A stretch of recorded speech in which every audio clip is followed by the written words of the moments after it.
¿Se ha visto que estábamos con las diapositivas para presentar? Sí, pero dejo de compartir pantalla, doctor. Claro, estábamos probando. Ahora estamos viéndonos, o sea, yo viéndome y ustedes viéndome. Está todo correcto, ¿sí? Quiere Sí, decir, doctor. funciona. Muy bien.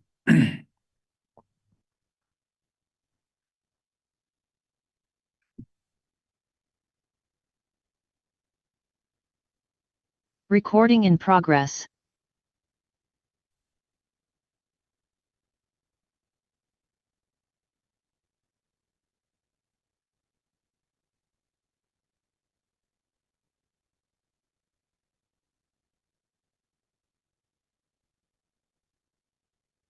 Bien, son las 8 en punto de la noche, 20 p.m. y iniciamos nuestra actividad del día de hoy. Como ustedes han visto, ya todo lo que se va a hacer en esta semana, como lo que se hizo la anterior, está dentro de nuestro Classroom, expresándoles cada uno de los elementos que vamos a llevar adelante esta semana. Comenzamos con la segunda parte de lo que era la introducción a la farmacología.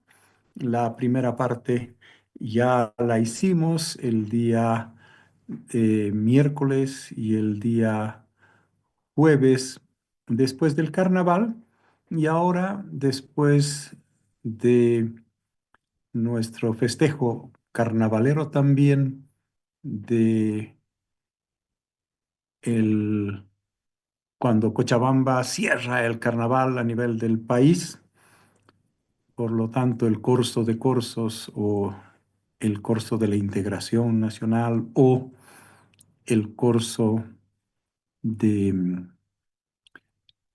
lo que se ha venido siempre en recordar de la concordia es que vamos a llevar adelante nuestras tres clases. De principio, esta nuestra clase corresponde a la segunda temática que tiene que ver con algo del razonamiento, los procesos de razonamiento que se tienen que hacer para hacer una farmacoterapia razonada.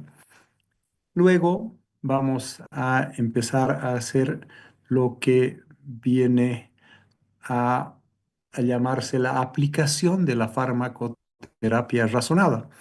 Esta aplicación de la farmacoterapia razonada estará ubicada al llamado de la farmacoterapéutica, como lo vamos a ver a continuación.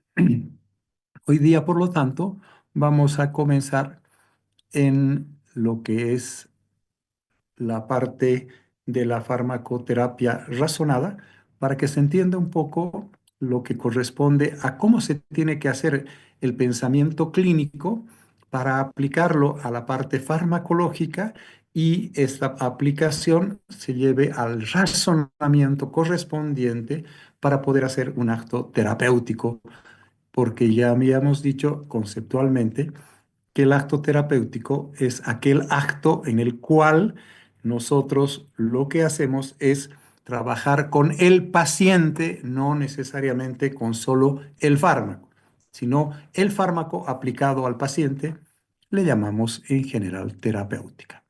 Bien, vamos a comenzar esta actividad con la presentación correspondiente de nuestras diapositivas.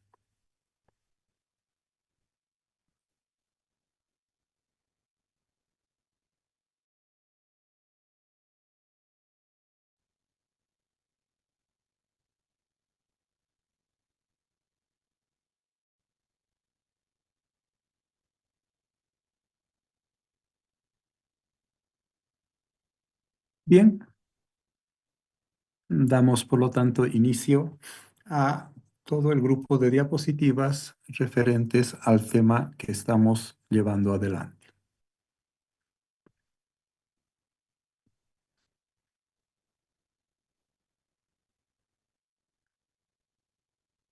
¿A qué le llamamos farmacoterapia razonada? Como su nombre lo está indicando, le llamamos a un razonamiento que es sistemático y que siempre está basado en el método científico, lo que quiere decir que está orientado a abordar un problema de salud y que tiene en general tres grandes componentes. El primero, adquirir criterios para la selección de un medicamento y determinar su posicionamiento terapéutico. Cuando hablamos de la selección de un medicamento, quiere decir que lo vamos a utilizar ese medicamento en un alguien, no lo que se sabe farmacológicamente, sino ese medicamento cómo está aplicado al paciente. Por eso se llama farmacoterapia razonada. Luego podemos ver el adquirir una metodología para la selección del medicamento y hacer un análisis crítico de la información que hoy día existe en la parte médica, pero que tiene que tener lo importante es la confiabilidad necesaria. No todo lo que se publica, no todo lo que se dice, no todo lo que hacemos es bueno. También existen cosas malas y también existen fraudes dentro del ámbito de la medicina y peor en el ámbito de la farmacología. Te dan medicamentos para la caspa, la nostalgia y el mal de amor y por lo tanto seguramente entenderán como yo que eso no existe. Y este análisis crítico de la información médica, que tiene que ser confiable, nos puede permitir tomar decisiones basadas en lo que es fundamental, una evidencia científica que esté documentada. En realidad, no puede haber evidencia científica que esté en el cerebro del científico. Tiene que haber hecho el trabajo de investigación y haberlo publicado, haberlo documentado y haberse sometido ese trabajo de investigación a lo que dicen los otros, porque no todo lo que nos sale en resultados de nuestra investigación necesariamente les resulta igual a los otros y pueden haber algunas discrepancias que pueden ser realmente muy grandes. Siempre que se hace un trabajo de farmacoterapia razonada, tiene por objetivo adquirir un acercamiento a la solución del problema basado en la metodología que tiene que ser obvia, una farmacoterapia, como su nombre lo está haciendo, orientada al paciente. Esto es lo que nosotros vamos a llevar en lo que corresponde a farmacoterapia razonada. Siempre la farmacoterapia está orientada hacia el paciente, por eso se llama farmacoterapia. ¿Cuáles son los criterios de selección que se hace bajo estos términos de farmacoterapia razonada? En realidad son cuatro criterios. Los cuatro criterios son los criterios propuestos por la Organización Mundial de la Salud y que estos lo único que hacen es demostrar la superioridad de la relevancia clínica, quiere decir de lo que el paciente tiene de enfermo, sobre las alternativas posibles de darle en la terapéutica. Y estos criterios tienen que ver con cuatro principales elementos. Primero, criterios llamados primarios, que ya los hemos visto al terminar el capítulo anterior, como ustedes deben recordar, que tiene que ver con la eficacia y la seguridad. Lo primero que tenemos que entregarle al paciente cuando lo atendemos y le damos un fármaco, que sea este fármaco eficaz. ¿Qué quiere decir eficaz? Que haga lo que dice que ese fármaco debe hacer, pero a la vez de que haga eso, que sea un fármaco seguro. Y por lo tanto, la relación del costo-beneficio y costo-riesgo sea una relación equiparada. Porque si mayor es el riesgo que el beneficio, obviamente no podremos hablar de seguridad y tampoco podríamos hablar muchas veces de eficacia, porque tendríamos que lograr eficacia. Aquello que dice que hace es lo que hace. Eso quiere decir eficacia. A mis estudiantes les digo, si habría que ir a matar a Hitler, pues Hitler está muerto. Esa es la eficacia. No que lamentablemente se salvó porque la bomba no estuvo bien colocada y demás. Los criterios llamados secundarios son la conveniencia y el costo. Cuando hablamos de conveniencia, tenemos que ver si realmente darle ese fármaco nos conviene a nosotros, pero también si le conviene al paciente. ¿En qué tiene que ser esa conveniencia en relación al costo y la efectividad? Porque es una obviedad que no todos tienen un bolsillo de los que tienen solamente dólares hoy día. Tienen también bolsillos en que solo tienen 50 centavos de boliviano. Por lo tanto, no le puedo dar, sin fijarme en el costo, algo que no le va a convenir porque no lo va a poder comprar y si no lo puede comprar, no hay forma de que lo pueda utilizar. Claro que si hablamos de medicina, podríamos hablar también del tema de los medicamentos que tienen que ver en el ámbito de la salud pública y la subvención que le hace al Estado. Hoy día subvencionamos la gasolina y nos ha llevado al desastre, pero también subvencionamos el manejo de la tuberculosis y algunas otras cosas más. Lamentablemente, la mayoría de nuestras enfermedades son enfermedades huérfanas, quiere decir que nadie las cuida. Como fuentes de información para la evaluación que se debe realizar, tenemos que fijarnos en la eficacia y, como ya hemos dicho, mide en los ensayos clínicos el grado de buen funcionamiento que hace un tratamiento. Sirve para tratar la caspa, trata la caspa, no trata la nostalgia, sino trata la caspa. Y estos datos de efectividad provienen de estudios que se hacen observacionales, como todo trabajo científico, experimentales, y que están demostrando resultados en el ámbito de la salud y que en la aplicación práctica de ese fármaco a poblaciones dice que tiene o da el resultado que debe dar como corresponde en un trabajo científico a la eficacia. La seguridad son estudios que se hacen desde el ámbito primero preclínico, con pruebas toxicológicas primero en los animales. Si este se ve que no es seguro, pues no sigue la investigación. Luego que se ha demostrado que es seguro, pasamos a la siguiente fase y a esto se les llama ensayos clínicos.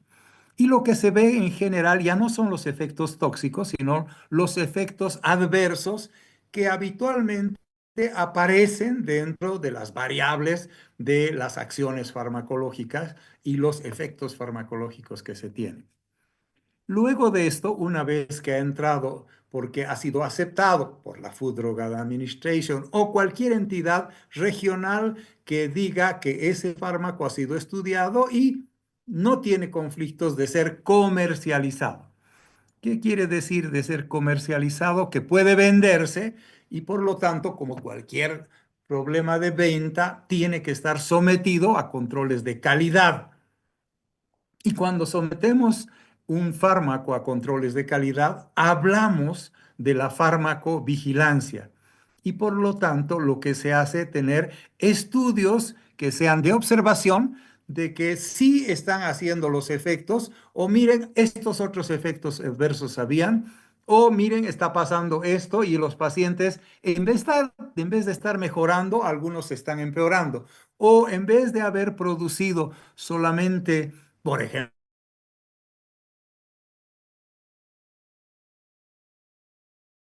están naciendo niños con focomelia.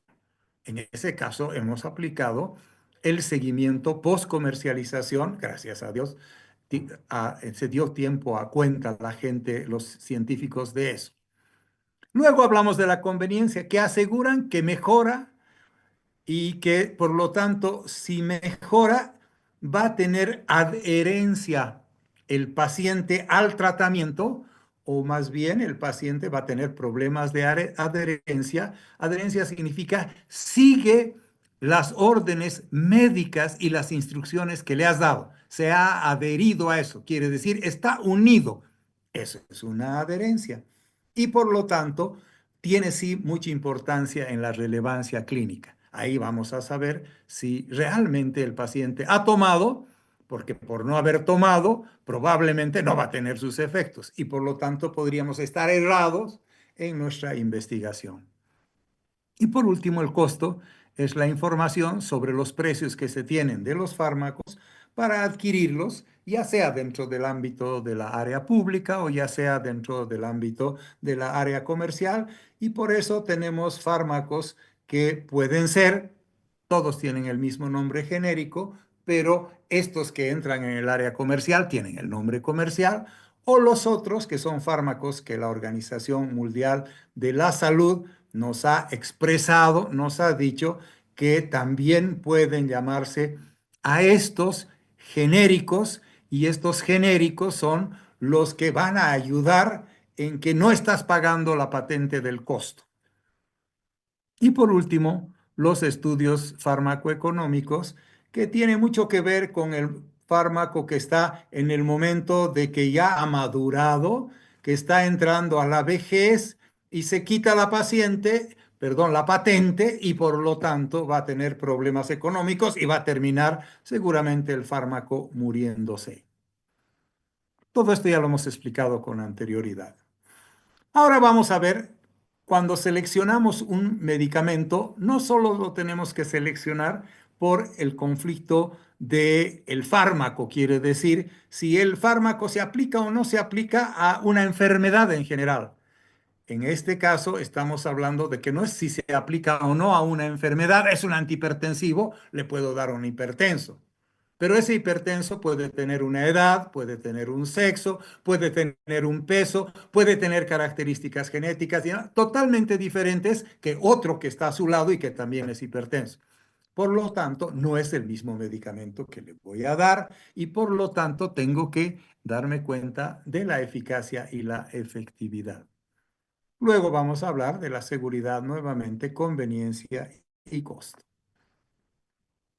Cuando hablamos de la eficacia, estamos hablando de la probabilidad que un promedio X de individuos en una población determinada se beneficie con la aplicación de un fármaco en la resolución de un problema X de salud.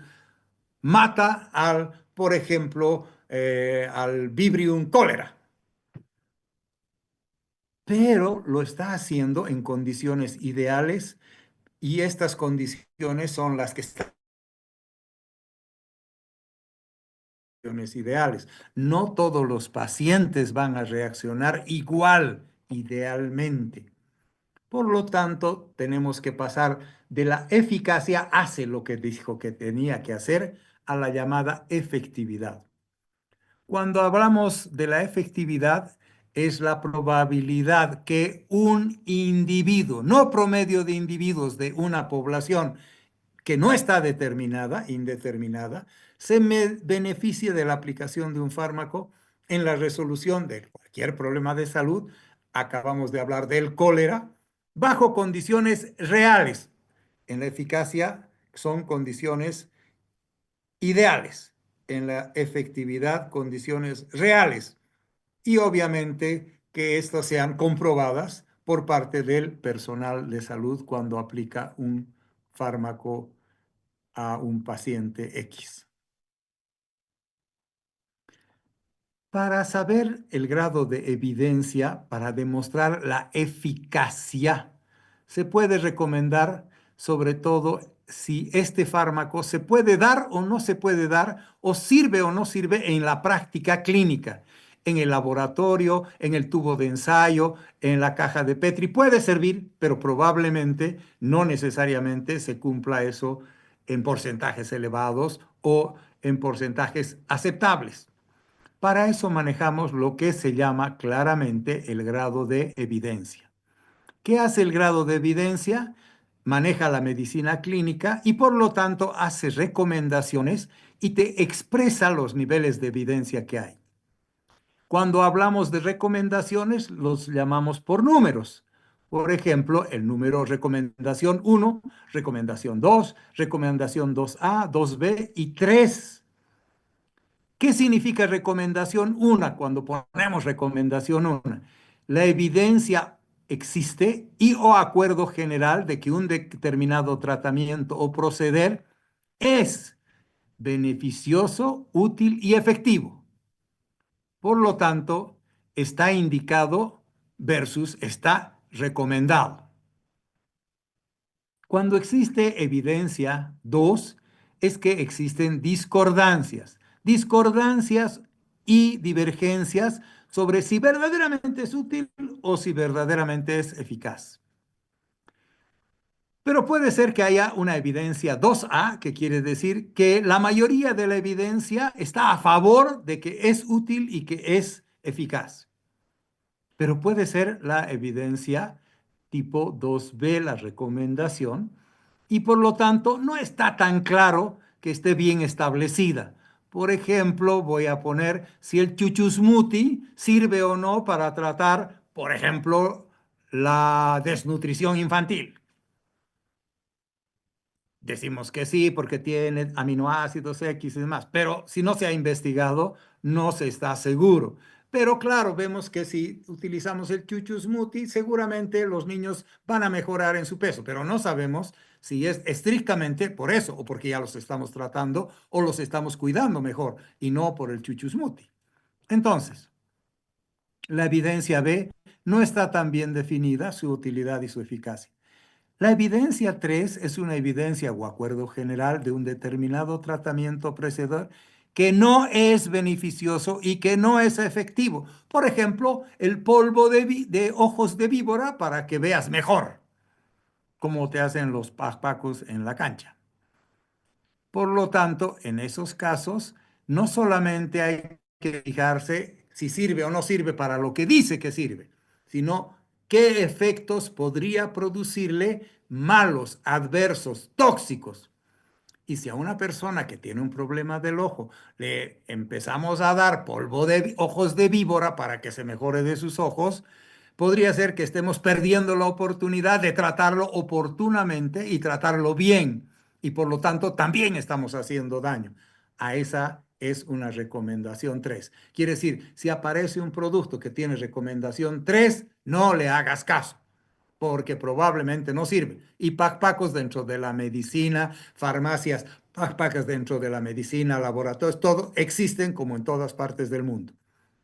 El negocio es el que importa, no la salud de la población.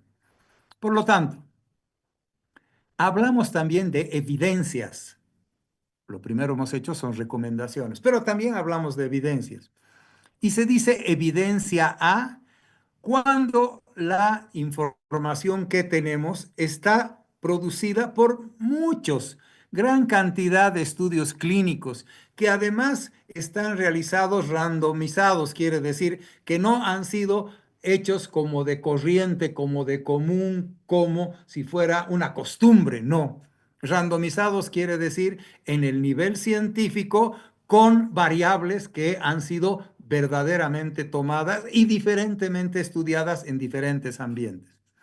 Y metaanálisis, que probablemente los análisis meta significa que has estudiado este trabajo de investigación sobre el mismo tema y que después ha hecho otro después sobre el mismo tema y después otro y después otro y has agarrado 5, 10, 15, 20, 100, si fueran 1000, mejor, trabajos de investigación y dice el metaanálisis que todos los trabajos concluyen en esta verdad. Pero también el metaanálisis dice que es efectivo en el 80%, es efectivo en el 60%, o es efectivo en el 50%, o es efectivo en el 10%. En ese caso, ya estamos hablando que el metaanálisis nos está diciendo que debemos preferir aquellos que sean del 100%, pero no todo en la vida es 100%. Lamentablemente, en general, no todos los medicamentos le hacen bien al 100% de las personas, porque cada persona tiene una forma totalmente diferente de reaccionar y por eso no hacemos farmacología con el paciente, hacemos farmacoterapia. Cuando decimos que es una evidencia B, la información está derivada de un solo estudio clínico, pero que sea randomizado, puede ser un muy buen estudio científico, y de estudios que aunque sí son de gran cantidad de personas, sin embargo, no están randomizados. Quiere decir, el no randomizado no me da la seguridad de que dice que es eficaz, dice que es evidencia, no me da si no está randomizado. Y no necesariamente porque sean miles de personas a las que se les ha aplicado o sea estrictamente a una persona. Y por último, que es la mayoría de las veces en el ámbito del argot farmacológico y de las llamadas los laboratorios de fabricación y de investigación científica, la información está derivada por consenso de expertos. Son gente que sabe y dice está bien. Por lo tanto, lo más probable es que esté bien. Registros de estudios retrospectivos, se mira hacia atrás y se ve qué ha pasado. Si le di chuchusmuti y dejó de estar el paciente desnutrido, parece que el chuchusmuti sirve, pero simplemente es una apreciación que tiene un grupo de expertos, no necesariamente una demostración, como por ejemplo en caso de la cantidad de azúcar y el ir a la diabetes, que si tú tomas normalmente más de 20 gramos de azúcar blanca hecha, producida con azufre, por X número de años, vas a terminar diabéticos. Para decir eso, tuvieron que hacer un estudio sobre 6 millones de personas, randomizado, a través de metaanálisis y a través de cosas a decir, tengan cuidado. Por eso hoy día ya el mismo azúcar ya no se fabrica en la misma forma de antes porque se vio que habían ciertas sustancias de la fabricación del azúcar que podían producirte la diabetes. Y así sucesivamente podríamos hablar de muchísimas llamadas enfermedades y que hoy las conocemos muy claramente. Bien, por lo tanto, un medicamento entre sus atributos debería ser eficaz, que tenga calidad, quiere decir, hace en muy buen nivel lo que dice que hace, y seguridad, que no le va a producir daño o problemas al paciente o al individuo correspondiente. Vemos ahora cuando hacemos clínica, cuando llevamos lo que acabamos de decir, la teoría científica, la llevamos a la práctica clínica, empezamos a ver qué es lo que tiene que hacerse, qué es lo que tiene que verse. El nivel 1 son los ensayos clínicos controlados, generalmente prospectivos, y que tiene una evolución ciega. ¿Qué quiere decir? Generalmente son hechos a doble ciego. Ni el paciente ni el médico sabe qué está recibiendo el paciente. Porque si supiera, pues cada uno tiene que inclinarse hacia el lado, cada panadero alaba su pan y por lo tanto no es muy confiable esto, como cada político eh, echa loas a sus políticos y echa basura a sus enemigos políticos, entre comillas. Lo mismo pasa en el ámbito de la investigación. Para esto se utilizan revisiones llamadas revisiones sistemáticas, y estas revisiones sistemáticas son sobre ensayos clínicos controlados y que tengan poblaciones representativas. No puede ser en 10 pacientes, en 5 pacientes, en 11 pacientes y demás. Esos no son números que sirven, sino tiene que hablarse de una población de más de 1,000, lo exigen los trabajos de investigación, de más de 2,000 y en algún caso de más de 30,000 pacientes para tener realmente una estadística significativa demostración de que sirve. Por lo tanto, en ambos se requieren muestreos aleatorizados, objetivos claramente definidos, criterios de exclusión e inclusión. Estamos hablando del trabajo científico. Adecuado control de pérdidas de seguimiento para que no se pierdan los pacientes y caigan los universos. Y por lo tanto, las características basales de los pacientes son explicitadas en el texto donde se ponen las normas, equivalentes en los grupos. No puedo comparar un grupo de 71 años de edad con un grupo de 21 años de edad. Obviamente no van a actuar los fármacos en la misma forma en ambos grupos y por lo tanto no van a ser estadísticamente significativos los resultados. En el nivel 2, los estudios llamados de corte prospectivos en una población respectiva con evolución igual, doble ciego significa hoy la terminología más moderna, evolución, y yo diría evaluación debería ser el término más exacto, a doble ciego, que los evaluadores no sepan ni el que evalúa ni el que hace el trabajo de investigación y por lo tanto reúnen los criterios AE, que se los llama científicamente hablando. Estos ensayos clínicos tienen que ser controlados, tienen que ser prospectivos, a doble ciego y realizados en poblaciones que sean representativas y que cumplan por lo menos algunos de los criterios AE que se los conoce. Obviamente que los criterios AE son diferentes en cada uno de los fármacos, en cada uno de los grupos y así sucesivamente. El nivel 3, todos los demás estudios controlados en una población representativa en los que la evolución es independiente al tratamiento del paciente. Cuando dicen no es estadísticamente significativo, quiere decir, si le he dado agua para tratamiento o le he dado X producto, ambos tienen casi los mismos resultados numéricos, quiere decir, no tienen estadísticamente significación. Cuando hablamos del nivel 4, los estudios son no controlados en una serie de casos aislados y sí basados en opiniones de expertos, pero que no necesariamente el experto es el que dice la verdad, no necesariamente les tenemos que creer, porque también existen intereses comerciales, intereses científicos, intereses políticos, intereses en todo sentido para decir alguna verdad que en general las decimos como medias verdades, por no decir mentiras. El grado A es el grado de recomendación definitiva, o sea, en el nivel que estamos diciendo. Es una recomendación definitiva efectiva y que esta no es ineficaz y no es problemática, ¿sí? En el grado B es probablemente efectiva, probablemente ineficaz y probablemente peligrosa. Y en el grado C es posiblemente, probablemente quiere decir que ha habido trabajo de investigación y que ha hecho el cálculo de probabilidades, en otras palabras, estadísticas. Mientras que en el grado C es una recomendación posiblemente efectiva, pero lo más probable es que sea ineficaz o peligrosa, quiere decir, no tiene seguridad. De estos grados, pues, por lo menos que puede ser efectiva, pero también puede ser peligrosa. Puede ser efectiva, pero también puede ser ineficaz, entre comillas.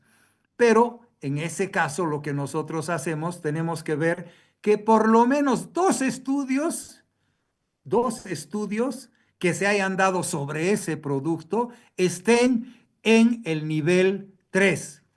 Los estudios han sido controlados en poblaciones representativas que tienen una evolución independiente del tratamiento del paciente. Bien, cuando hablamos del GESEN, estamos hablando de una recomendación eventualmente efectiva. Eventual, quiere decir, de vez en cuando es ineficaz y peligrosa. Por lo tanto, no reúne ninguno de los requisitos mínimos para que alguien la apoye. El polvo de víbora para el tratamiento de los problemas de cataratas, de ceguera, de devolución de la vista a los pacientes y demás. Pero podemos ver que las evidencias pueden ir desde una evidencia débil, que no la puede sustentar fácilmente, a una evidencia fuerte. ¿Cuándo es una evidencia débil? En muchas de nuestras revistas científicas cuidábamos mucho eso en nuestra Sociedad Científica de Estudiantes de Medicina, que no sea la descripción de un caso el que quiera decir que eso es verdad en la medicina. Es simplemente lo que ha pasado con un caso. Y lamentablemente, cuando la parte científica no está muy bien desarrollada, lo que más se produce son presentaciones de un caso, porque es algo raro, porque es aquí, porque lo que pasó no necesariamente pasa. Eso no es hacer ciencia, es simplemente presentar un caso. Y como ustedes ven, es una evidencia débil, de hecho, la más débil. Estudio de una serie de casos. En 100 pacientes que hicimos esto, resultó esto. 99 les hizo bien y a uno no le hizo bien. Ese es un estudio en serie de casos. Un estudio de corte transversal. Vamos a hacer un estudio de tipo científico muy bien controlado y lo vamos a hacer a través del tiempo. No solamente en la época esta o en la época de allá, sino a través del tiempo, transversalmente.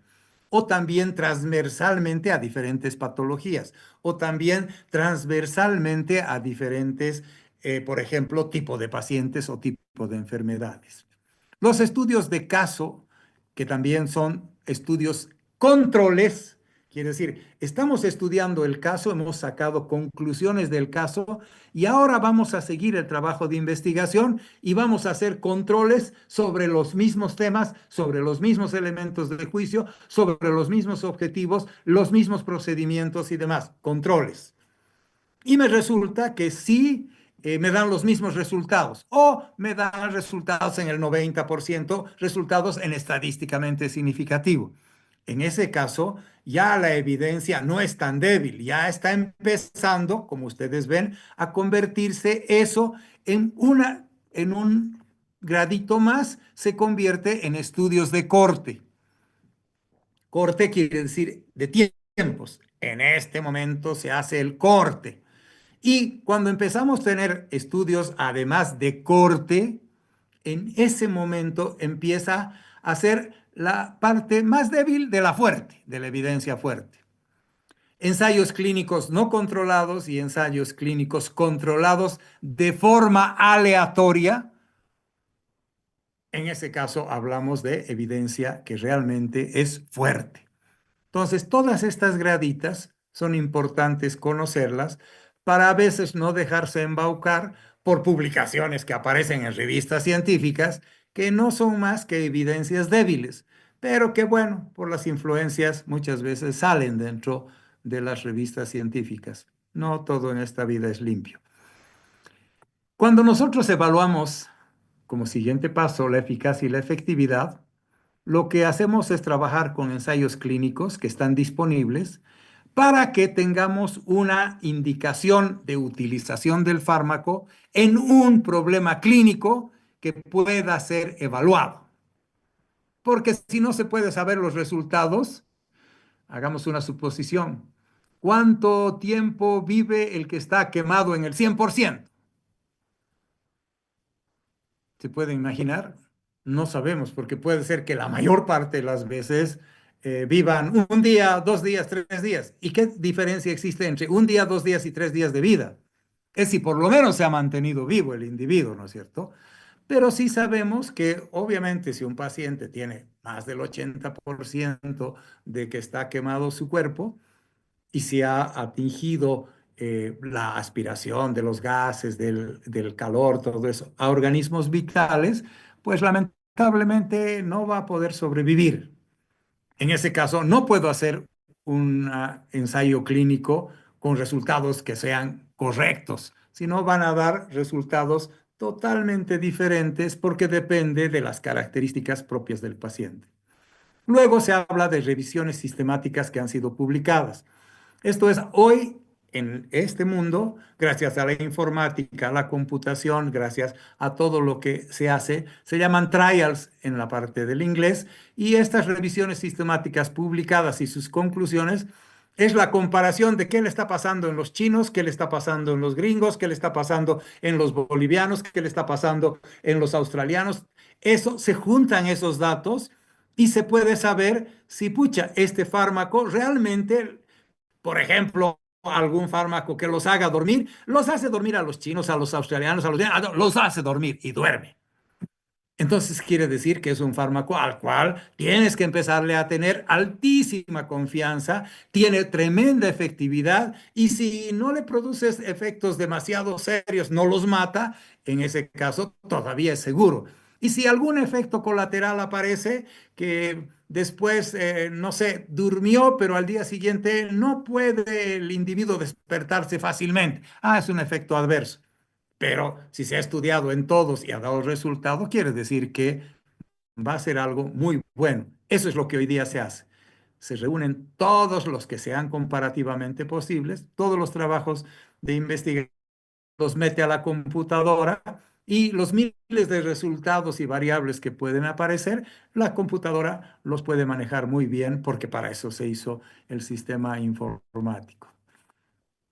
Luego la evaluación de fuentes secundarias, por ejemplo, que salgan las guías de cómo se hace el manejo práctico de la clínica. De hecho, así se publica, no hay libros de farmacología solamente, sino libros que dicen el manejo de emergencia de los pacientes con tal enfermedad. Claro, no te dicen paciente X, no te dicen paciente Z, pero te dicen esas guías prácticas, te están diciendo cómo se hace. A esto se les llama las escuelas de medicina. ¿Cómo manejan los mexicanos la insuficiencia cardíaca congestiva, grado 3 y demás? Ellos la manejan de una forma y tienen sus estadísticas. ¿Cómo la manejan los del Texas Heart Institute? De diferente forma. Y por eso se llama escuelas. Y de hecho, la medicina un poquito antes, ahora no tanto, pero antes han venido nuestros profesores que son de la escuela de Cali, Colombia.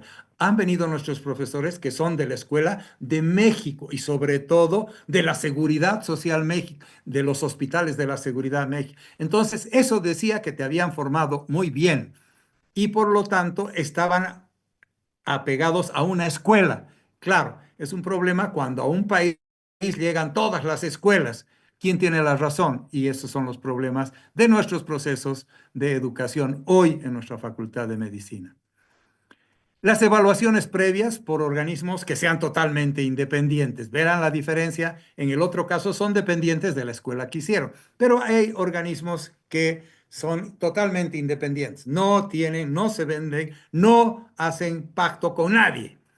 Pueden ser hechos a nivel de los países nacionalmente, pero se desconfía siempre y mejora que te venga el vecino, porque el vecino, como no está inmiscuido en tu problemática, va a decir lo que cree, lo que siente y lo que ve, y no lo que le dicen que diga o dicen que haga.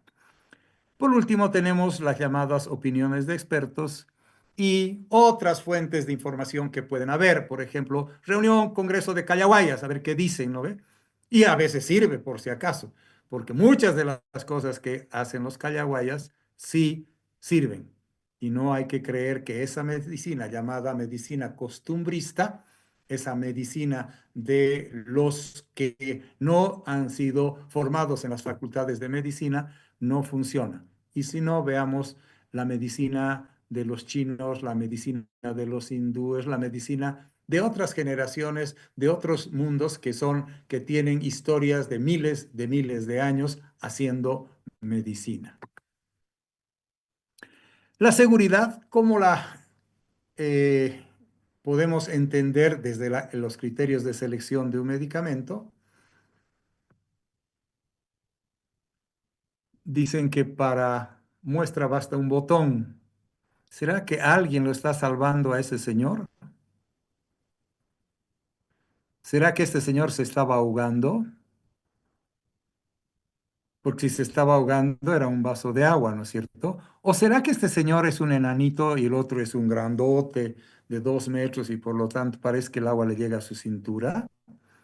Bueno, esto es lo que hay que fijarse, esto es lo que hay que saber interpretar lo que uno ve, porque no necesariamente lo que ve está correctamente interpretado, porque lamentablemente nuestros ojos también nos engañan y eso lo demuestra cualquier cosa que dice que es la perspectiva.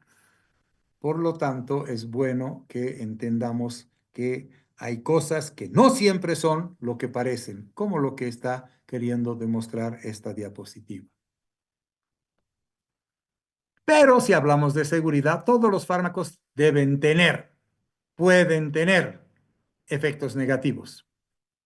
De hecho, se dice, ya lo hemos dicho en la anterior clase, que no se conoce fármaco que no tenga efectos negativos, ¿sí? Porque hasta el agua se ha convertido en el campeonato mundial para batir el récord Guinness de tomar agua el individuo que ganó el récord Guinness y logró el récord Guinness de tomar agua, que se supone que no tiene ningún efecto negativo, entre comillas, y el fármaco también, el agua es fármaco, ¿no? Porque si no, ¿qué son los sueritos? Más azuquitar, más clorito, más lo que sea.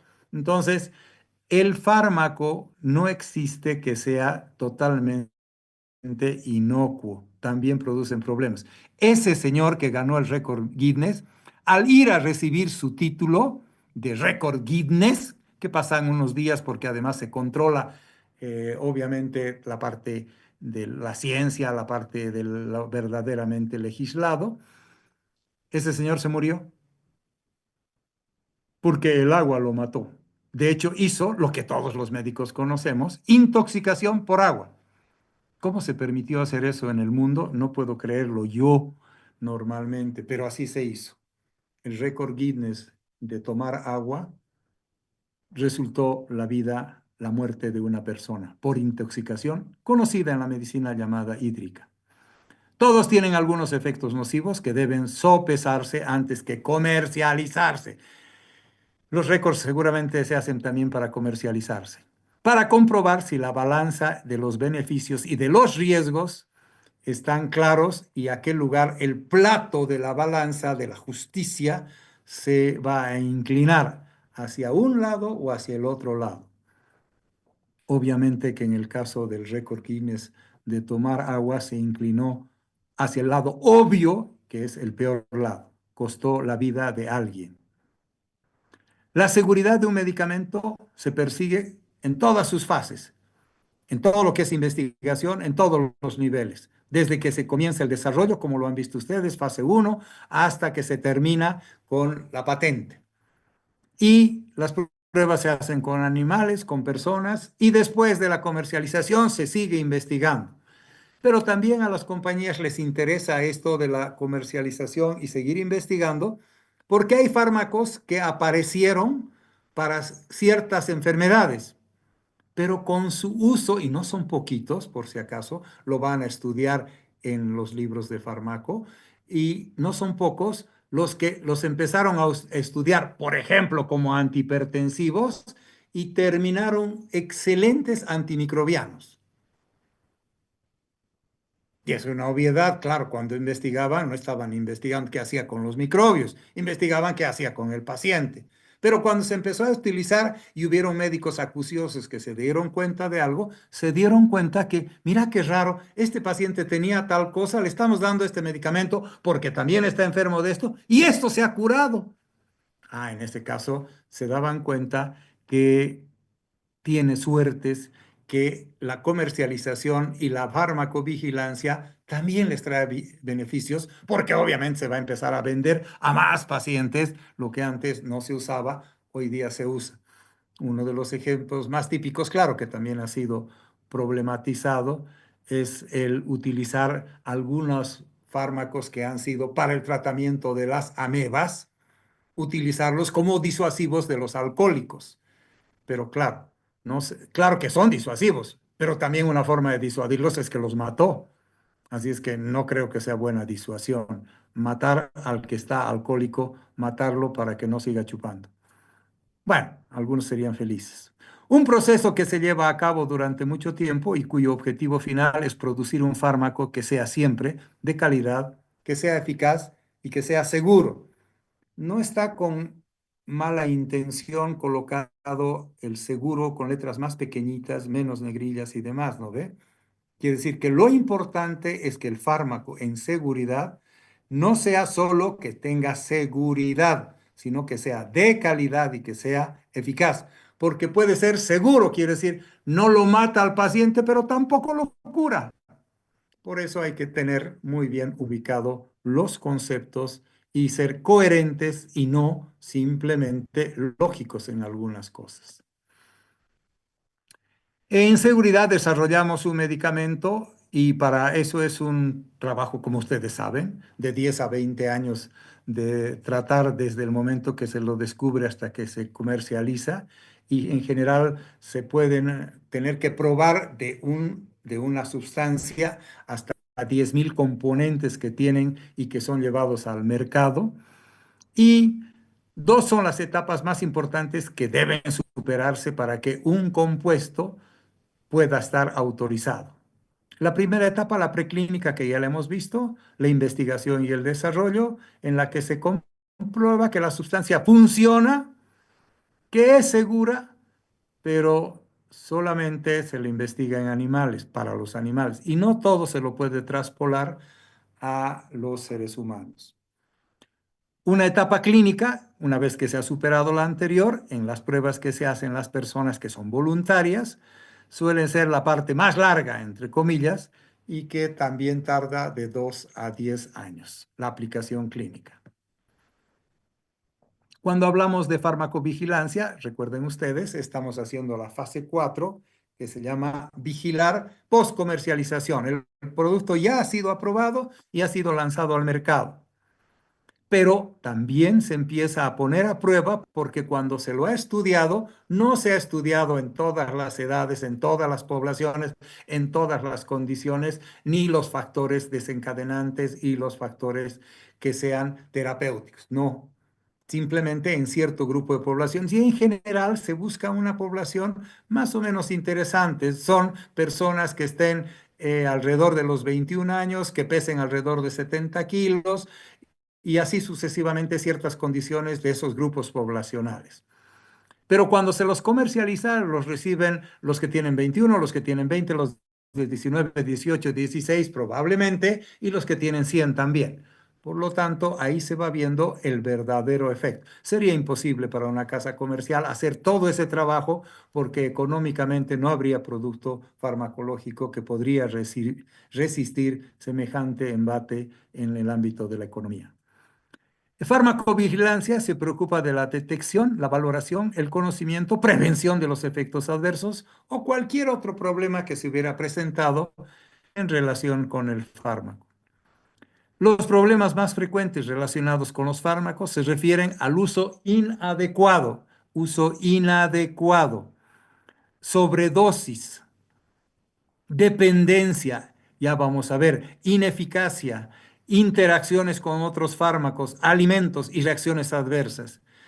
Si un paciente que tiene un problema de diabetes, que generalmente se complica con hipertensión, que generalmente se complica con problema de la vista, que generalmente se complica con problemas renales, insuficiencia renal y demás, y le damos un fármaco para la diabetes, pero que embroma al que es hipertenso, embroma al que tiene insuficiencia renal, hepática y demás, es un fármaco que no sirve. Por eso es importante hacer todos los trabajos de la fase 4 de la vigilancia post-comercialización y ver si hasta los alimentos producen o no producen reacciones adversas. Para terminar, decimos que las reacciones adversas a los medicamentos, que se llaman RAM,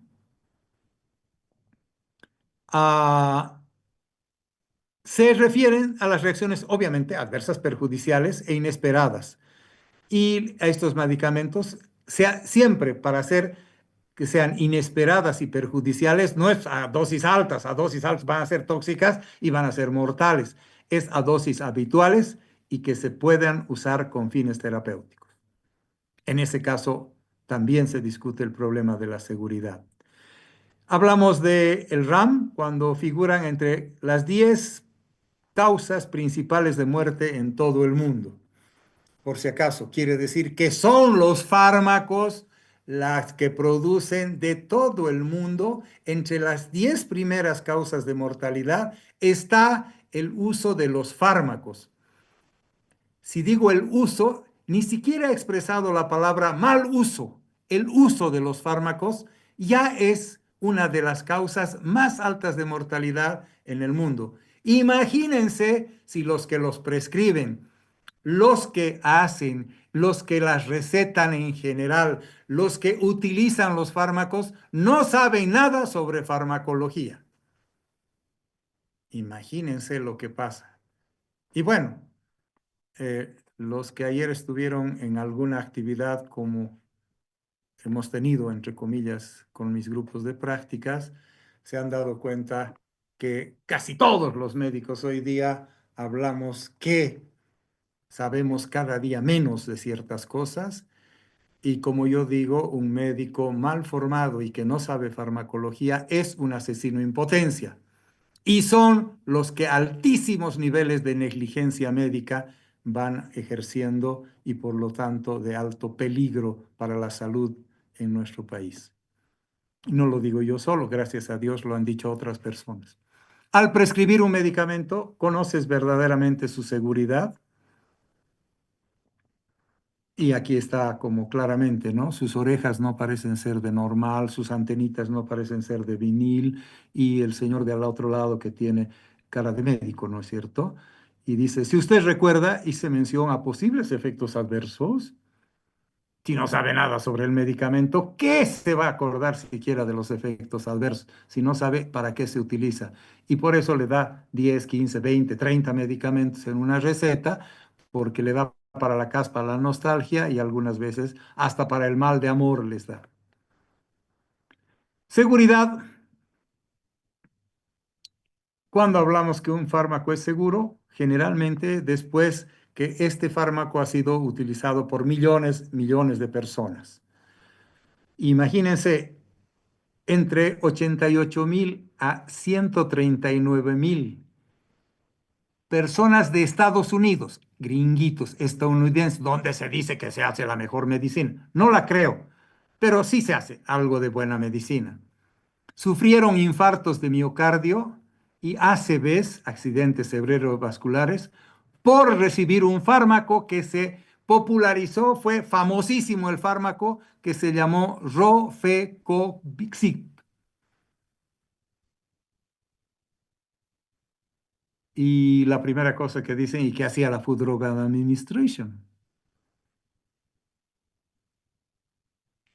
Y por lo tanto, aquí está muy claro que el riesgo de hospitalización también por rabdomiolisis, tema que enseñaba yo el año pasado y los 5 años anteriores, era 10 veces mayor con un fármaco también que se empezó a utilizar y cuando se empezó a utilizar en grandes poblaciones, se vio que la ceribastatina, que es una otra de estatina simplemente, es 1000 veces más grave asociarla con los fibratos. Uno de cada 10 pacientes tiene problemas de rabdomiolisis. ¿Qué quiere decir rabdomiolisis? Destrucción de las masas musculares. Imagínense lo que eso significa médicamente hablando como efecto adverso. No es un efecto de intoxicación, sino adverso, que no fue descubierto antes de que ese producto sea que salga a la comercialización. Sí fue aprobado por las instituciones que aprueban en los países. Fue aprobado, pero no se dieron cuenta que podía producir esos problemas. Por eso es que sí se sigue llevando adelante la farmacovigilancia para aprovechar esto en la seguridad de los medicamentos o los fármacos.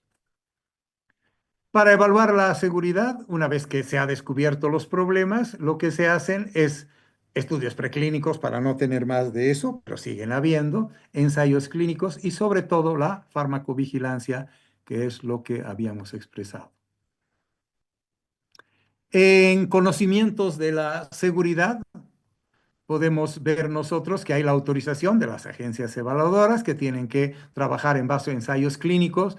Alguien decía que había conocido un ensayo clínico que llega a la Food Drug Administration y que solamente el pobrecito de la Food Drug Administration, que es un equipo de personas y demás, esos tenían que haber leído 1000 y tantas páginas para poder saber si está correcto o no correcta la autorización de este producto.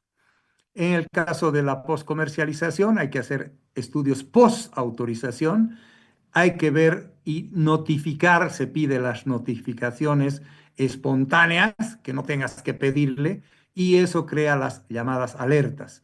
Una vez creada la alerta, se empieza a estudiar el fármaco, ya entra en los cánones de la farmacovigilancia. Aquí está el listado, no los voy a leer, de fármacos.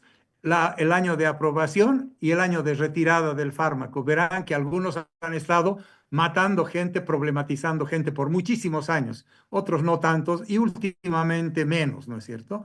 Pero desen cuenta y miren, infarto agudo de miocardio, trombosis cerebral, hepatotoxicidad, rhabdomiolisis, arritmias y muertes súbitas.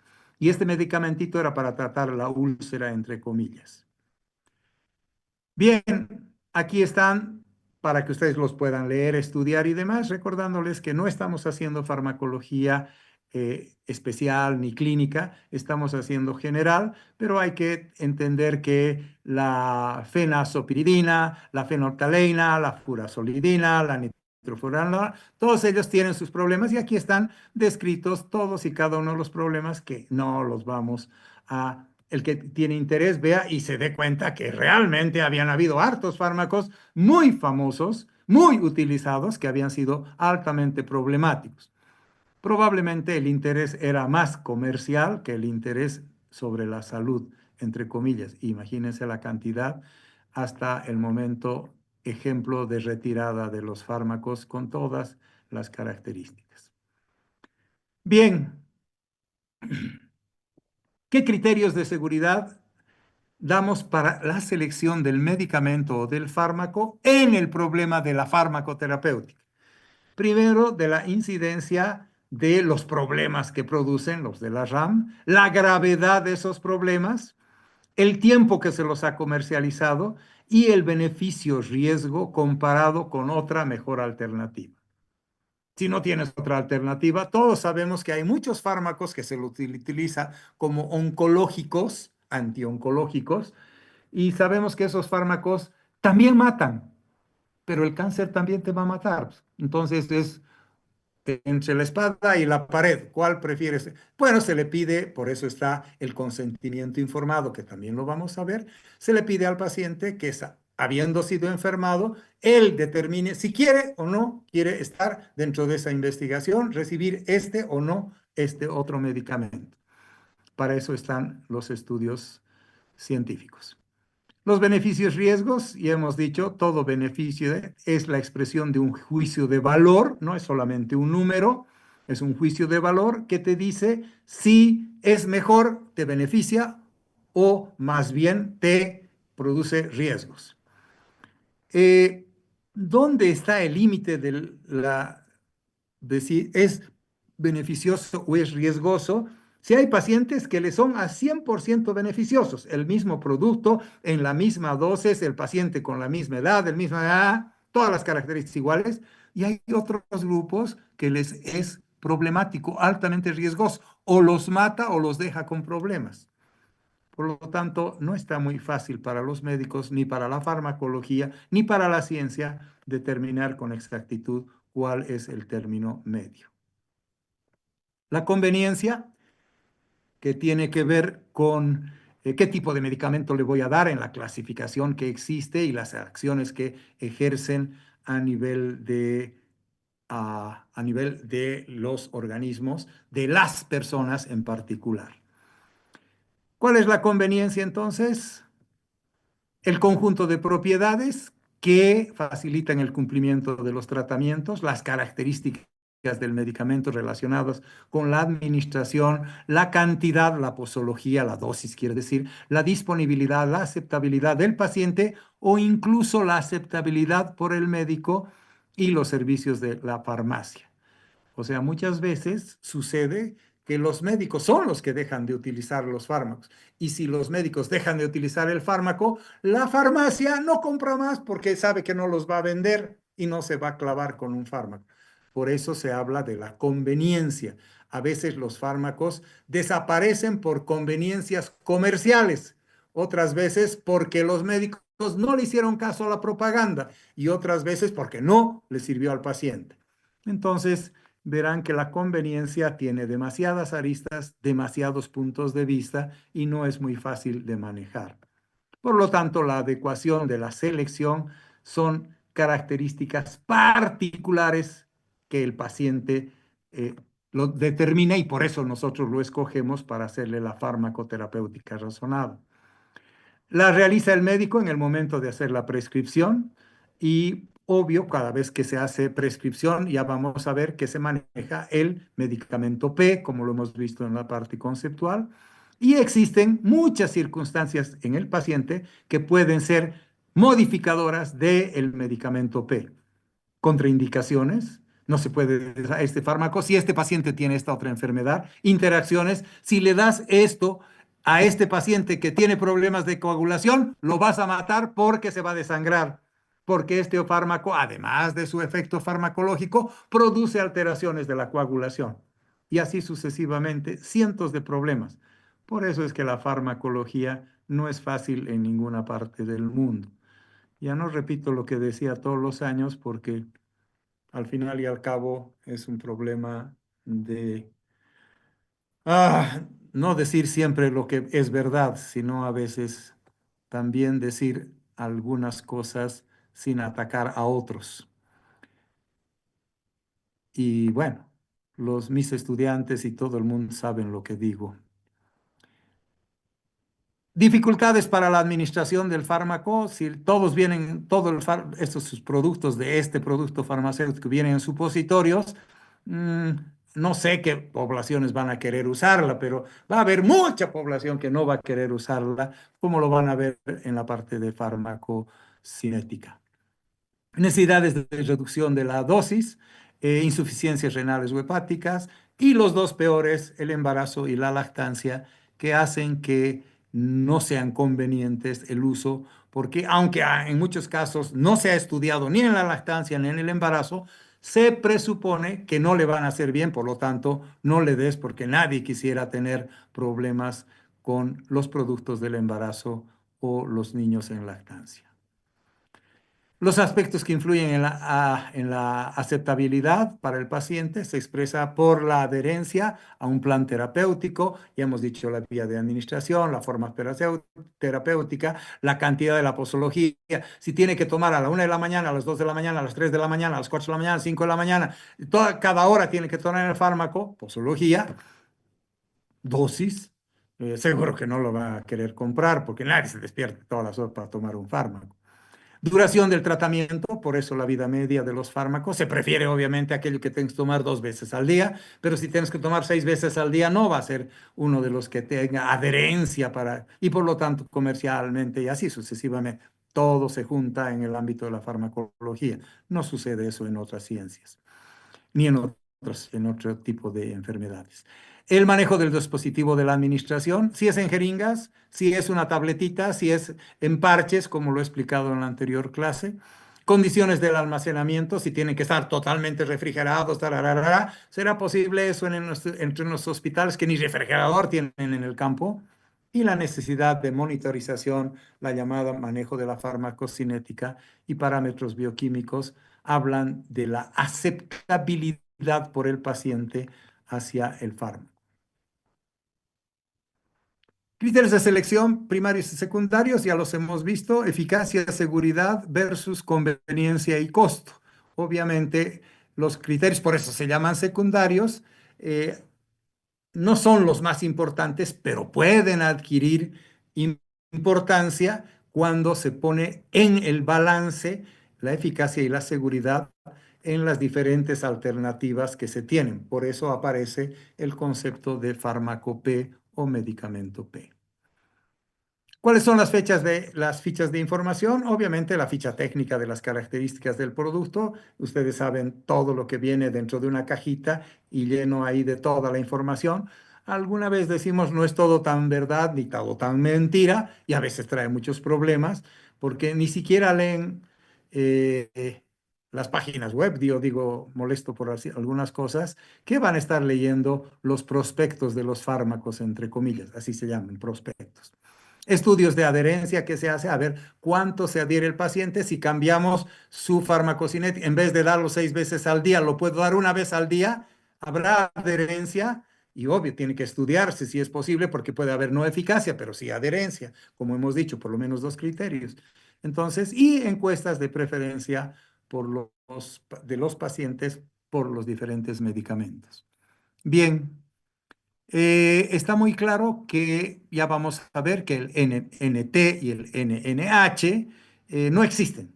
Quiere decir, libertad total y que todo sea una maravilla. En farmacología no hay nada que sea una maravilla y obviamente no hay nada que sea, este fármaco lo prefiere todo el mundo, falso.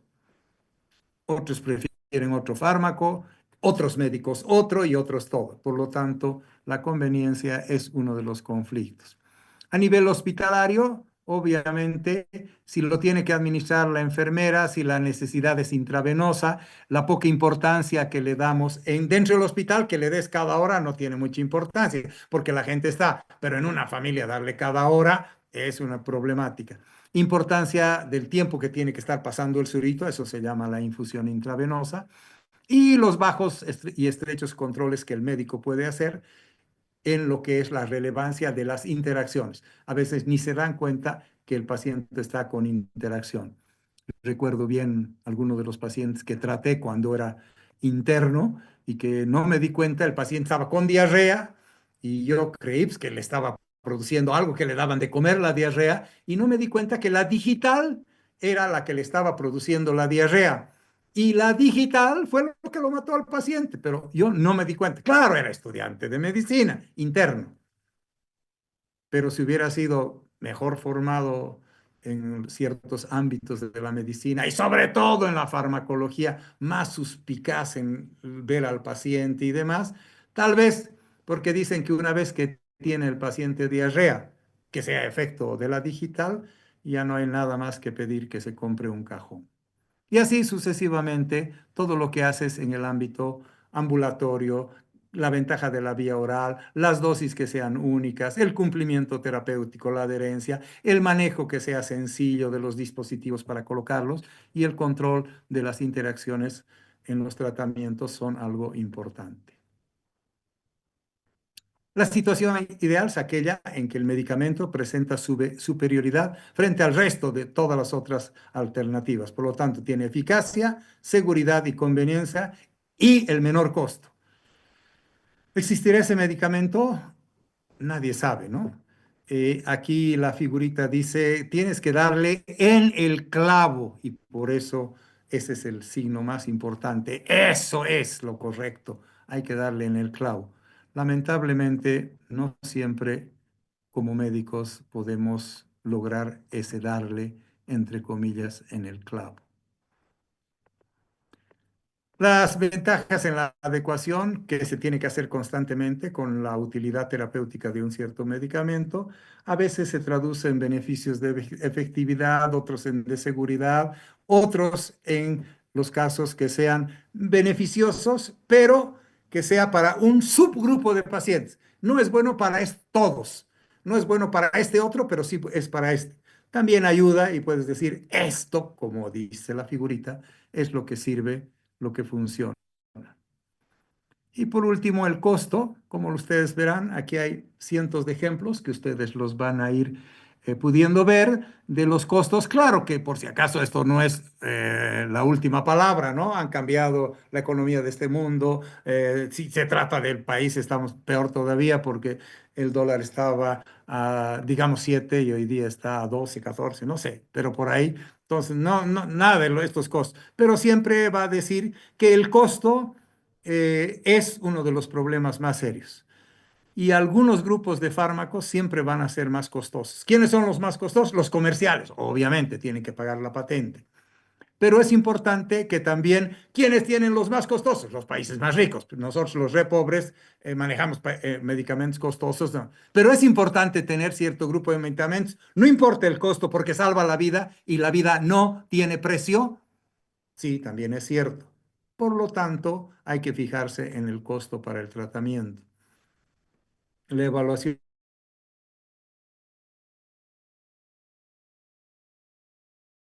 del acto terapéutico. No solo hay que fijarse en el costo del tratamiento de un tiempo, ¿no es cierto? O sea, si te doy 2 aspirinas y te doy una vez cada 3 meses, no es lo mismo que utilizar aspirinas por 20 años, todos los días. Y eso pasa en la vida real. Entonces, no solo hay que fijarse cuando le das una dosis, porque podría ser que esa dosis, que también es importante en el costo-beneficio, esa dosis sí sea la que lo va a curar, pero una sola dosis. si esa dosis lo va a curar, pues ese medicamento va a volverse caro. Un hito solo basta para curar, ¿no ve? En el otro tienes que usar por 10 años, entre comillas, y así sucesivamente. Por lo tanto, el médico siempre va a ser el responsable de la elección final de un grupo de fármacos entre varios grupos, fijándose siempre en la eficacia, seguridad, conveniencia y costo.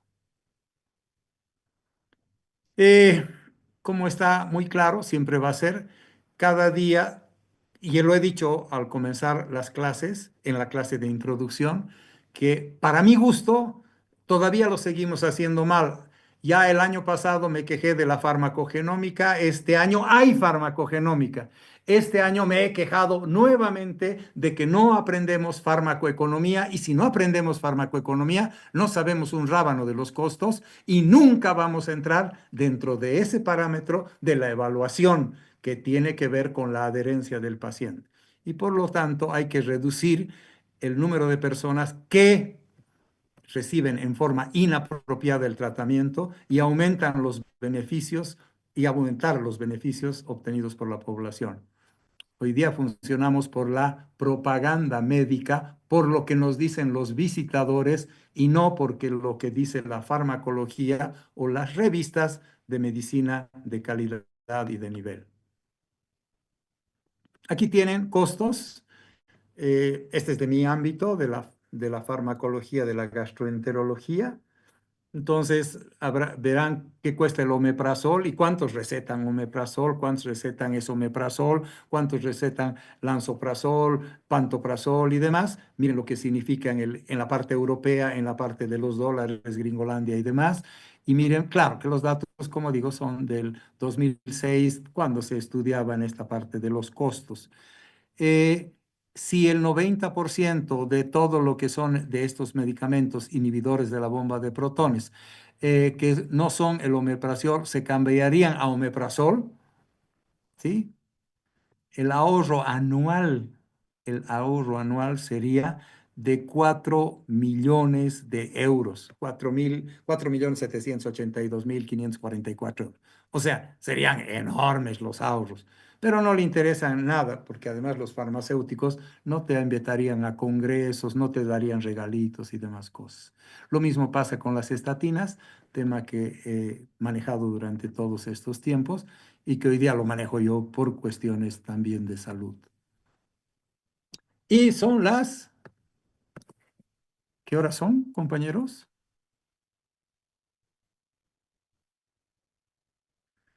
9:15, ¿no es cierto?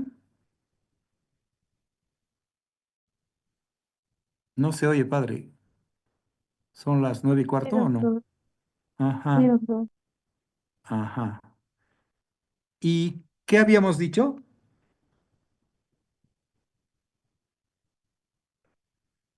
¿Qué habíamos dicho? ¿Nuestra clase duraba hasta qué hora? ¿Recuerdan ustedes? A las 9:30. Hasta las 9:30.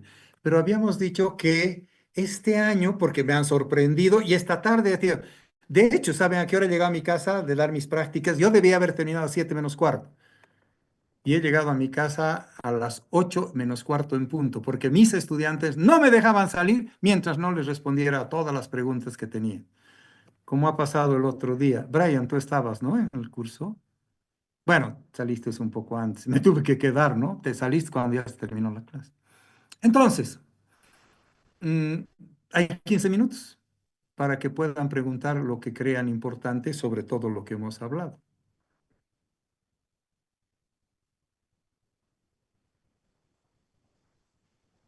En clases prácticas, ¿no, Brian? O los que veo, varios veo aquí de mis grupos. Digo siempre, Gabriela, habichuela, ¿no? A la 1, a las 2, a las 3. Si nadie pregunta, muy buenas noches. Han perdido sus 15 minutos, que para mí es de altísimo aprendizaje, pero que lamentablemente no lo utilizan. Y claro, ya me desilusiono. Lo mismo que me he desilusionado. En la primera clase estuve muy ilusionado. En la segunda seguimos siendo bolivianos, estudiantes de medicina, que no hemos aprendido a preguntar para aprender. Doctor, una pregunta. Gracias, Joel, qué bien. Dime. Eh, ¿Podría aclarar la diferencia entre efectividad y eficacia? Claro. O sea, a ver, te voy a decir, yo voy en este caso a matarlo a Hitler, ¿sí? Si yo le pongo una bomba y Sí, demás y no se muere Hitler, ¿he sido efectivo? Joel, no. no, no está claro. Si yo lo voy a matar a Hitler, claro, y traigo todo el ejército americano para que lo mate a Hitler, ¿he sido eficaz? Sí. Sí, ¿Entiendes? Joel, sí, doctor, ya.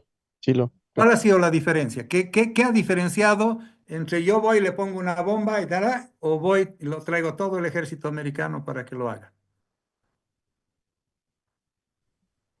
Que no Lo puedes primero matar, que... de hecho, no puedes matar a una mosca con un tanque, ¿no ve?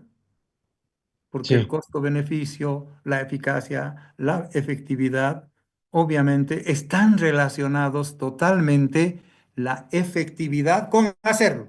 La eficacia tiene que ver también con el costo, el beneficio, el esfuerzo y demás.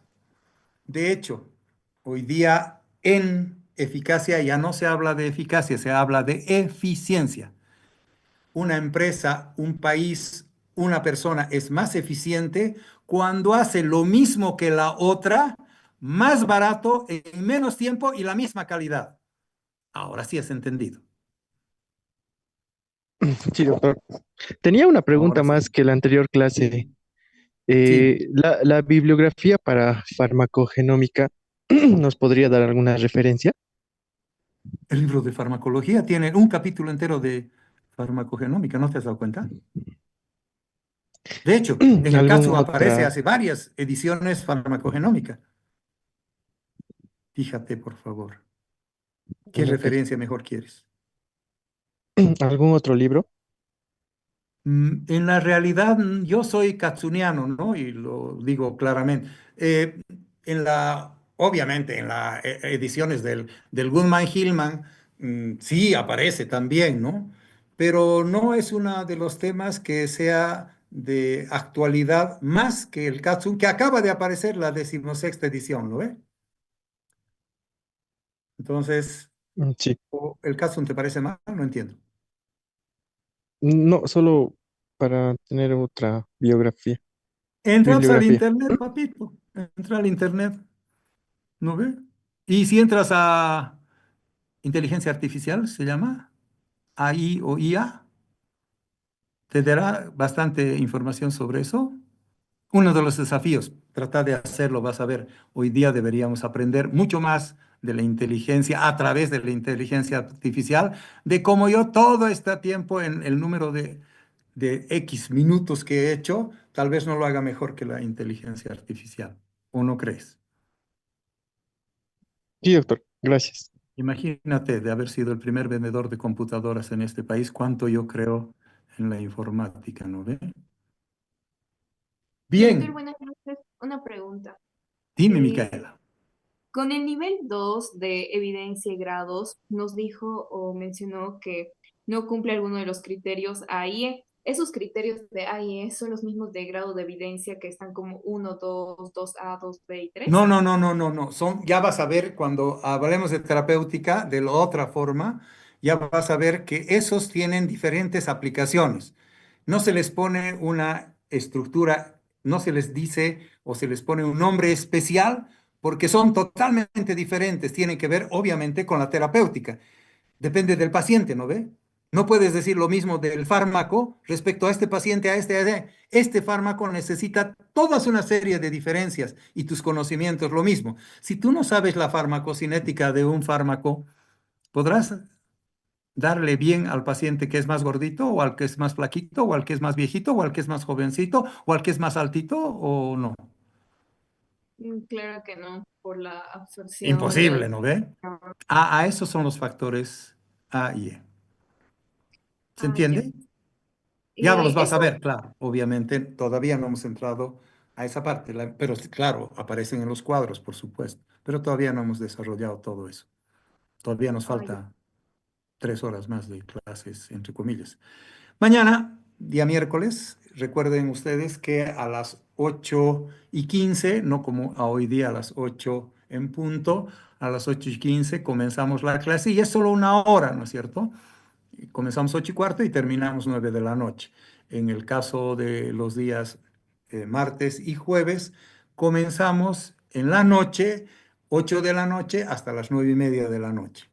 En este momento no puedo asegurarles si vamos a hacer la clase el día jueves, como lo hemos hecho la anterior, en la mañana a las 6:45 hasta las 8:15, que no ha sido hasta las 8:15, nunca lo hago así. No sé todavía, pero les vamos a avisar todavía y mañana, ¿no es cierto? ¿O no? Y bueno, es también un gusto saber que hoy día en este momento hay 119, habían algo más, pero en este momento hay 119 estudiantes. Eh, Como he explicado en mis clases prácticas a todos mis estudiantes de clases prácticas, que ayer he hecho la clase inaugural con todos los estudiantes de clases prácticas, que es algo muy interesante ver que se estén preocupando de asistir a la clase teórica, porque la asistencia a la clase teórica les da un solo hándicap, quiere decir una ventaja que es lo que yo digo, es lo que yo creo importante. Por lo tanto, ¿qué es lo que yo voy a preguntar? Lo que he dicho en la clase teórica. Algunos dicen que porque nos graban, lo cual está muy bien, y porque se les pasa el material y demás, no necesitan asistir a la clase teórica. Pero si además puedes tener eh, derecho a preguntar, digo yo, un poco en duro, ¿no? A desasnarte preguntando, porque eso es lo que hace la pregunta, te desasnas, porque preguntas lo que no sabes y no todos sabemos lo que no sabes, porque no estamos dentro de ti. Entonces, por ese motivo es que creo que he expresado, ¿no? Que ha cambiado bastante muchas cosas y yo lo he asociado con los exámenes de ingreso en el propedéutico. Fui el inventor 1992 de los propedéuticos en las facultades de medicina y en las universidades del país. Y por lo tanto, hoy día digo que uno de los problemas más serios que tenemos es el elemento que ingresa gracias a propedéuticos que no son los que deben corresponder. 2022, 2021, 2023 han tenido algunas características interesantemente importantes que van a dar sus frutos. Y eso es lo que estoy viendo. Encontrar gente en el curso, a través de las prácticas, que realmente no he podido creer que mi primera práctica sea en algunos grupos de gentes brillantes, según yo. Imagínense, después de 53 años enseñando, que entienda que hay gente brillante y solo por ahora. Antes eran todos un desastre, entre comillas. Entonces creo que es importante que ustedes tomen en cuenta esa partecita, que nomás tienen una posibilidad importante. Claro que también es cierto que 162 estudiantes han pasado farmacología el año pasado, han pasado la farmacología año pasado, no porque sabían farmacología, sino porque les regalaron los 5 puntos ponderados por haber censado en el censo del INE. Gracias a Dios nos hemos deshecho de ellos, digo yo. Y por eso queda gente decente, bien. Pero espero que no me Doctor, esté una equivocando. pregunta. Muy bien. ¿Alguna otra En el pregunta, caso, sí, doctor, Maite? Dime. ah, esta pregunta es algo analítica. ¿Qué es lo que nos aconsejaría hacer en caso de, como en Bolivia ya está empezando eso de escasez de medicamentos? ¿Qué podríamos hacer si nos llega un paciente, lo recetamos y resulta que el medicamento no está llegando o cuando es el más eficaz y no está llegando al país? ¿Qué podríamos hacer en esos A eso se casos? llama farmacoeconomía. a que tienes que ver justamente todas esas cosas, porque si tú le preguntas al ministerio si está llegando, existe un formulario terapéutico nacional, existe todo un background de vademecums nacionales que te dice o no la disponibilidad de los medicamentos, por si acaso. De hecho, así eso les enseñamos a nuestros estudiantes de prácticas, eso no es la teoría, ¿no ve? Porque supongo que sabes qué significa MSD. Sí, doctor. Merck Sharp and Dohme, quiere decir una de las fábricas de las empresas más grandes del mundo que todavía sobreviven y que habla de la aplicación de los medicamentos, sus usos y su economía. Y así, entonces, eso es lo que te estamos queriendo decir, que no creas que es como el papá de la familia que no tiene idea de cuánto cuesta la papa, pero la riña a la mamá de lo que gasta para el mercado, ¿o no? ¿No pasa en tu casa? Suele Debería ir pasar. alguna vez el papá al mercado, ¿no ve? Alguna vez ustedes deberían ver cuáles son los precios de los medicamentos, Maite. ¿No crees que es buena la hermenéutica? Sí, doctor. Ajá. Por lo tanto, yo creo en eso. De hecho, y por eso me quejo, porque no les enseñamos el mecanismo, cómo se puede estar en eso. Claro, aquellos que hemos estado en ministerio, hemos estado en... sí sabemos, ¿no ve? Por eso lo decimos. Pero eso no son todos los médicos, ni mucho menos una gran mayoría. Son excepciones, porque la vida te ha llevado a esas excepciones, ¿no ve? Y peor en este país, como ya he dicho, comenzando, ¿no? El descalabro es terrible. En mis grupos de prácticas les digo de todo, por si acaso, no solamente de la farmacología. Por eso mis gentes conocen mis clases como el aula de la vida, porque hablamos de la vida, aparte de la farmacología. Y la vida es más importante entenderla que simplemente recetar o creer que se sabe o creerte médico cuando no tienes ni siquiera derecho a hacerlo, digo yo. Bien, ¿son exactamente las 9:30 ¿o no? Ahora sí, doctor. Para cumplir con los ofrecimientos que les hago, porque me dicen, tú puedes dar clases hasta la 1 de la mañana, jorobas así y demás. Y yo he dicho, soy de lo más respetuoso con la hora, se habrán dado cuenta. Y lo tengo planificado todo de la mejor forma, en lo que puedo, obviamente. Entonces, por eso es que agarramos y terminamos como corresponde. Muchas gracias. Mañana nos vemos a las 8:15 para seguir con estos temas y ya verán cómo vamos a ir haciendo el conjunto de esta introducción a la farmacología. Muy bien, muchas gracias. Buenas noches. Que duerman bien si es que pueden. Los míos tienen que hacer sus mapas y sus cosas. Y algunos tienen que repetirlos por todo lo que ha pasado esta semana y así sucesivamente. Y por lo tanto, normalmente no los dejo ni dormir. Gracias, hasta luego.